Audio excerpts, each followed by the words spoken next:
How's it going, everyone? In today's video, I'll show you the best camera settings for your DJI Osmo Pocket 4. Basically, I have the action 4 right here, but generally the main menu is going to be the same, so I'm going to demonstrate it on this video. Now, the first thing that we have to talk about is the focus mode. You want to set that to continuous. Basically, it's not available for the action 3 right here. So generally, the first thing that you want to do is to just head over to the main settings. You can do that by clicking on this gear icon right here. And then for exposure, basically you want to click on the manual option, and generally, as a rule of thumb, especially when making videos, you want to double your frame rate for your shutter speed. So basically for this one, as you can see, we have something like the value of 1/60. Since I love to record at 30 fps, I'm going to set this to 60. And for the exposure, you could just set this manually according to your environment. So from there, let's navigate back to the settings by clicking on confirm.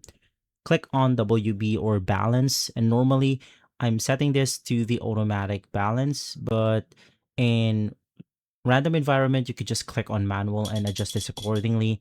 But since I love to record in controlled environments, I'll just, of course, set this to automatic, which makes a lot of things easier.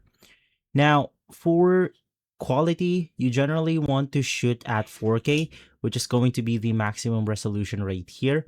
And for the frame rate, it's going to actually depend on your style. If you're more onto the cinematic ones, you can maybe do something like 24 or 30, but if you want to record high frame rates, of course, you want to set this at 60.